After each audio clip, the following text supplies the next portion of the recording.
בואו נדבר רגע על הבובי פלוס שלנו ממבט קצת אחר. חוץ מהפטנט של הסרט סיליקון הייחודי עם הבלוטות הקטנות שנתפסות בין השערות ודואגות שהבובי יזוז הרבה פחות, יש לבובי שלנו צורה מיוחדת מאוד. הבובי פלוס בנוי בצורה הרגונומית מדויקת שמותאמת בדיוק למבנה הראש. זו ממש הנדסה וחודשים של פיתוח. העיצוב הייחודי הזה נועד להעניק לך את הנפח המושלם, אבל עם מינימום משקל ומינימום בד, כדי שלא תרגישי עומס מיותר על הראש במהלך היום. אנחנו הולכות עם הבובי כל יום, עובדות, מתפעלות חיים שלמים, ולכן כל גרם מבחינתי הוא דרמטי, והיה לי חשוב לקחת אותו בחשבון.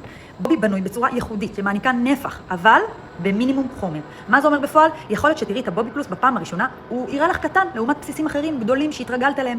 המלצה החד משמעית שלי, אל תחליטי מבט ראשון, תניחי אותו על הראש, תקשרי עליו מטפחת, ורק אז תביני את הקסם ואת הפרופורציות. כמובן שבהתאם לצורך תמיד תוכלי לשנות למידה שמתאימה לך יותר אצלנו, או לבוא למדוד בפועל באחת מ-70 נקודות המכירה שלנו בכל הארץ. לגבי האוזניים, את יכולה לבחור מה שנוח לך. הצורה המיוחדת שלנו מובנית ככה שהיא מאפשרת שהאוזניים יהיו גם בחוץ. אם את אוהבת אוזניים בפנים, אין בעיה, פשוט תשימי את הבובי בתכלס על האוזניים. אבל ההמלצה שלי אליכם, תשימו את המטפחת על האוזניים ולא את הבובי פלוס, חבל על עוד שכבה שתחמם לכם את האוזניים סתם. אני מזמינה אותך להתקדם לדור הבא של הבסיסים, שדרוג שישנה לך את החיים.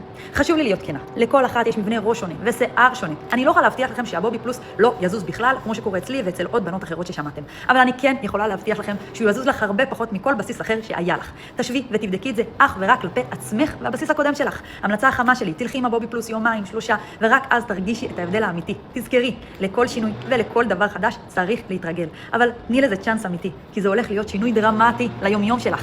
זה הדור הבא של בסיס. ברגע שתתרגלי, את תביני בדיוק על מה אני מדברת. המון בהצלחה.